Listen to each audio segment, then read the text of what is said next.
পর্যন্ত সবাইকে বড় কক সানায় যিনি জনজাতি হামক্রাই মন্ত্রী যিনি বিকাশ দেববর্মা মহোদয় যিনি শান্তনা চাকমা মহোদয়া ওরা চিনি এমডিসি তারপরে ওরা চিনি এমএলএ যারা তৌনায় চিনি প্রদেশ নি অন্যান্য নেতৃত্ব জেলা নেতৃত্ব বিভিন্ন মণ্ডল নি ফাইনাই জেলা সভাপতি মণ্ডল সভাপতি নক্ষবই চিনি যারা নেতৃত্ব আং যতনানি খাপাংনি হামজাকমুং তাই অকরারং খলুমুং ইয়াফারৈ আং কক সানাই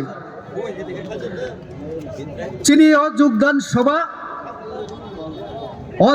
সভাও তিনি একটু পরে যখন যোগদান চেংনাই সংখ্যা বুসে গাব সাইমানাই মিয়া পর্যন্ত চিনি আরো 4000 লাই 5000 হয়তোবা তিনি লাইনায় তো কাজে এই যে যোগদান সভা তিনি আরো খাইজাক মানে অনেক রাজনৈতিক দল সহ বিজেপি জনজাতি মোর্চা দুর্বল জনজাতি মোর্চা নেতৃত্ব করে যদি জনজাতি মোর্চার নেতৃত্ব করে হিকে তিনি সভা ভাইকে উংতং আবো যারা চিহ্ন সানায় বরক সোংনানি নাগু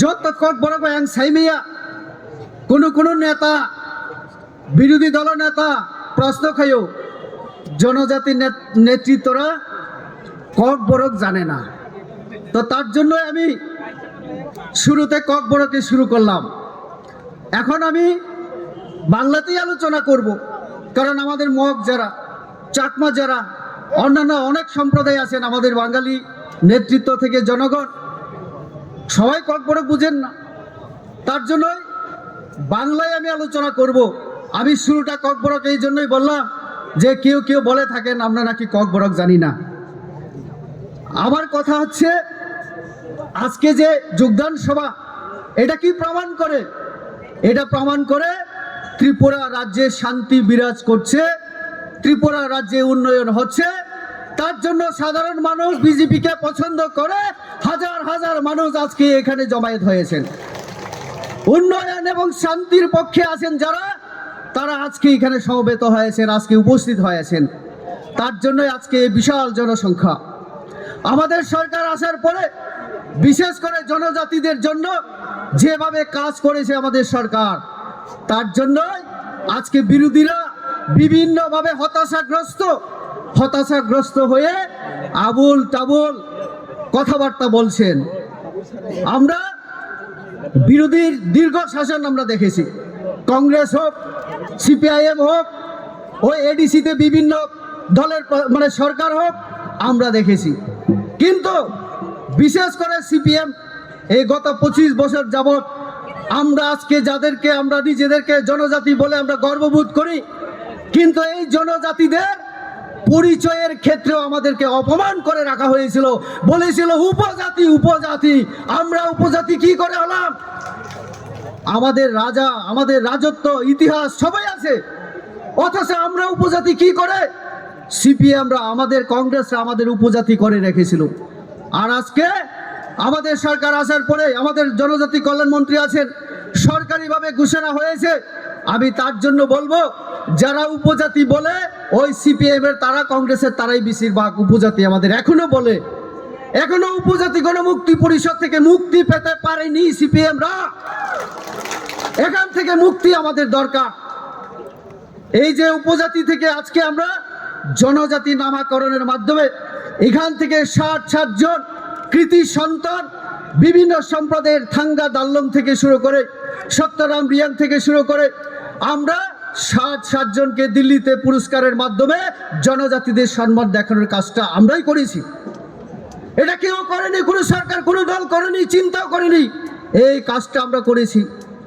আজকে রিসা এখানে অনেকে পড়ে এসছেন রিসা আজকে যেভাবে সারা বিশ্ব তার পরিচিতি লাভ করেছে আমাদের সরকার আসার পরে এই রিসার পরিচিতিও আজকে আরেকটা গর্ব করার বিষয় আমাদের ইতিহাস আমাদের এই ত্রিপুরা রাজ্যে রাজা রাজত্ব রাজ পরিবার এবং আমাদের জনজাতিদের একটা দীর্ঘদিনের ইতিহাস হাজারো বছরের ইতিহাস এই ইতিহাসকে মুছে দিয়েছিল আমাদের বিরোধী সেই সিপিএম কংগ্রেস যখন শাসনে ছিল তারা মুছে দিয়েছিল। আমরা আসার পরে মহারাজা বীর বিক্রম যিনি সবার জন্য কাজ করেছিলেন, আজকে আমাদের যে নরেন্দ্র মোদীজির যে স্লোগান সবকা সাথ সবকা বিকাশ, সকলের জন্য সরকারের নীতি পলিসি প্রকল্প হওয়া উচিত, এই কথা সেই সময় রাজ আমলে যদি কেউ বলে থাকেন তাহলে মহারাজা বীর বিক্রম। ওই কংগ্রেসের সময় মহারাজা বীর বিক্রমের পরিবারের অনেকজন মন্ত্রী হয়েছিলেন, এমপি হয়েছিলেন, তারাও কিন্তু মহারাজা বীর বিক্রমের সম্মান দেওয়ার জন্য, সম্মান করার জন্য চিন্তা করেনি, যেটা আমাদের বিজেপি সরকার আসার পরে আমরা করেছি। মহারাজার মূর্তি স্থাপন, মহারাজার নামে ছুটি ঘোষণা, আজকে যেভাবে মহারাজার নামে রাজনীতি হচ্ছে, সেই সময় কিন্তু মহারাজাকে নিয়ে কেউ চিন্তা করেনি। এমনকি ওই পরিবারের সন্তানরা, পুত্রবধূরা এই কথা চিন্তা করেনি। মন্ত্রী ছিলেন, এমপি হয়েছিলেন, যে কাজটা তারা করেনি, আমাদের বিজেপি আসার পরে এই কাজটা আমরা করেছি। আবার তারা জিজ্ঞেস করে বিজেপি জনজাতির জন্য, ত্রিপুরার জন্য কিছু করে না। এই যে কাজ করছি এটা কি জনজাতির জন্য না? এটা সবটাই জনজাতির জন্য। আমরা আজকে আমি বলি আপনাদের, আজকে আমাদের ক্রীড় বিক্রম কিশোরজির জন্মদিন। ওনাকে যদি আমি অন্যভাবে বলি, মহারাজা হিসাবে আমি ওনাকে সম্মান করি। আমি কয়েকদিন আগে একটা কথা বলেছিলাম যে ক্রীড় বিক্রমজি উনি কংগ্রেসের এমপি ছিলেন, কংগ্রেসের তিনবারের 15 বছর যদি আমাদের জন্য, আমাদের শিক্ষা, সংস্কৃতি, ভাষা, সামাজিক বিকাশ, অর্থনৈতিক বিকাশ এই সব নিয়ে যদি কথা বলতেন, কংগ্রেসের সময় ইন্দিরা গান্ধী ওনার কথা শুনতেন, রাজীব গান্ধীদের সময় যদি এই কথা বলতেন, তাহলে আজকে জনজাতিদের সমস্যা আমাদের থাকে না। কিন্তু কংগ্রেসের নীতির কারণে, কংগ্রেসের চিন্তাধারায় আমাদের জনজাতি বিরোধী হওয়ার কারণে ক্রীড় বিক্রম কিশোরজি কিন্তু কংগ্রেসের এমপি হিসাবে কিছুই করতে পারেননি। এই কথা যদি আমি বলি তাহলে অন্যায় কোথায়? আমাকে আক্রমণ করা হয় বলে রেবতী রাজ পরিবারকে সব সময় আক্রমণ করে, আমি আক্রমণ করি না, ইতিহাস কথা বলে, আমি এটাকেই শুধু স্মরণ করাই, ইতিহাস কথা বলে, তার জন্য আমি এই সব কথা বলেছি। আমাদের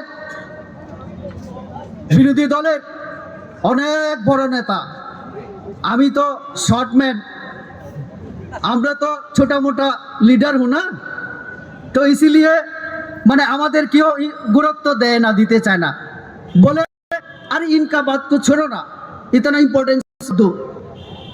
আমাদের বিভিন্ন সাধারণ সম্পাদক ঠিক কথাই বলেছেন, আমরা যদি এত ছোট নেতা হয়ে থাকি, আমাদের কথায় পাহাড় গরম করার কি দরকার আছে বাবা? কি দরকার আছে? কোনো দরকার নেই, কোনো দরকার নেই।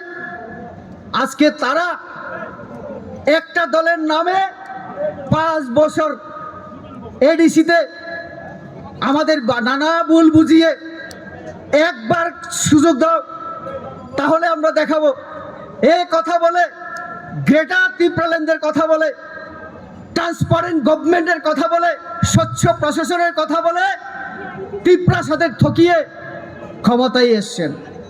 ক্ষমতায় আসার পরে এখন আর সেই কথা বলার মতো সুযোগ নেই, পরিবেশ নেই, জনজাতিরা বুঝে গেছেন, তার জন্য বইয়ে এখন ওই নামটাই এখন পাল্টে ফেলার চেষ্টা করছেন, পরিকল্পনা চলছে। হয়তোবা এই কথা চিন্তা করে আমাদের সাধারণ সম্পাদক বিপিন বলেছিল যে 2026-এ এই দলটাই থাকবে না। ঠিক কথাই বলেছেন, ত্রিপুরা মথা নাম থাকছে না আগামী দিনে। সেই দিন 27 নভেম্বর কি নাম দিয়ে মানে সভা করেছিল? One north east. One north east বলে বিজেপিরা কেন ওয়ান নর্থ ইস্টের বিরোধিতা করে? আমরা বিরোধিতা করি না।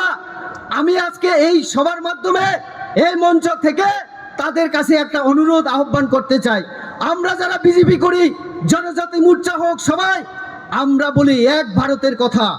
এক ভারত হলে শ্রেষ্ঠ ভারত হবে। সারা পৃথিবীতে আমরা 1 নম্বর দেশ হিসেবে আমাদের দেশকে দেখতে চাই।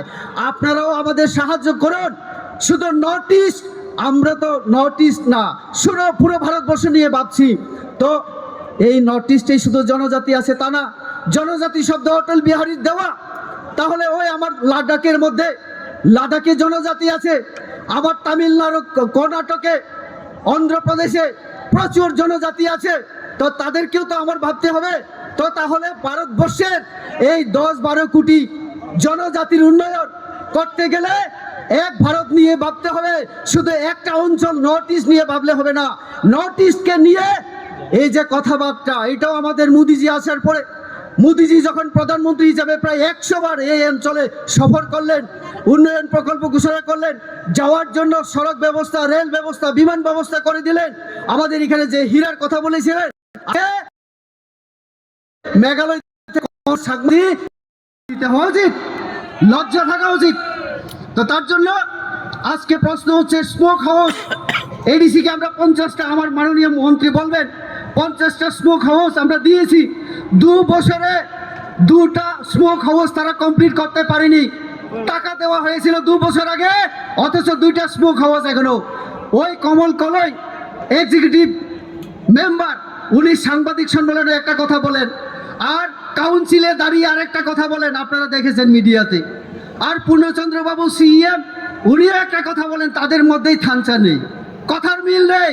তো কাজে সব জায়গায় আজকে হিসাব মিলাতে পারছে না। কাজে তার জন্য পেনশনার্স, যারা পেনশন বয়স শেষ 60 হওয়ার পরে চাকরি থেকে রিটায়ারমেন্ট নিয়ে যারা যায়, তাদের জন্য তাদের কোনো মানবিকতা আমরা দেখলাম না। হাইকোর্টে গিয়ে হাইকোর্টকে বলতে হচ্ছে 3 মাসের মধ্যে তাদের প্রাপ্য যে পাওনা এটা মিটিয়ে দাও, না হলে 7% আরো যোগ হবে তার সঙ্গে। লজ্জা থাকা দরকার। আমরা এই প্রশ্ন করতে পারি না জনগণের হয়ে? এই প্রশ্ন করলে কি আমি অন্যায় হয়ে যায়, বিজেপি অন্যায় হয়ে যায়? তার জন্য কি আপনারা এডিসিতে ঘুষনে নিহি দুঙ্গায়ে কথা বলতে পারেন? এটা গণতান্ত্রিক। আমরা হিসাব চাই। তো কাজে জুনিয়র ইঞ্জিনিয়ার প্রমোশনের ক্ষেত্রে 17 জন জুনিয়র ইঞ্জিনিয়ারকে কিভাবে প্রমোশন দিয়েছে সিনিয়রকে দিয়ে, সেটাও আপনাদের সবার সামনে আসে। তো কাজে এই সমস্ত কথা যখন জনগণ জিজ্ঞেস করতে চাইছে, বলছে বিজেপির যোগদান সবাই মত যাও, কারণ সত্য বেরিয়ে আসছে, এই সত্যকে দামাচাপা দেওয়ার জন্য এই সব আশ্রয় ধমকি দেওয়া হচ্ছে বলে আমরা কংগ্রেসের বিরুদ্ধে কিছু বলি না। তাদের অভিযোগ, কংগ্রেসে ফ্ল্যাগ নিয়ে কংগ্রেস ভবনে কে যায়? কে যায়? কংগ্রেস ভবনে ফ্ল্যাগ দেওয়ার জন্য ওনাকে যেতে হয়? আমার কর্মীকে পাঠিয়ে দিলেই তো হয়, ড্রাইভারকে দিয়ে গাড়িতে করে পাঠালেও তো হয়। আসলে 2 নৌকা না 3 নৌকায় পা দিয়ে রাখা, 3 নৌকায় পা দিয়ে রাখা। এবং কর্মীদেরকে বলে রেখেছেন, आप लोग रेडी रहना, कभी भी हम लोग कांग्रेस में जा सकता हो। ये क्या है भाई, ये क्या है? আর যে কথা ত্রিপুরার মানুষ জানতে চায়, গ্রেটার ত্রিপুরাল্যান্ড, এই শব্দ আমরা এগ্রিমেন্টেও দেখলাম না, 2023-এর চুক্তি এই যে ম্যানিফেস্টোতেও দেখলাম না। তাহলে আবার আপনারা কি করে বলেন 5 সাল মে নেই হোগা তো 10 সাল মে হোগা, কবি না কবি হোগা। এটা ওই মার্ক্সবাদীদের মতো সাম্যবাদ হবে হবে বলে অসাম্য তৈরি করে যেভাবে শোষণ করার চেষ্টা করেছিল, এটাও এরকমই একটা বাহানা, এটাও এরকমই বাহানা।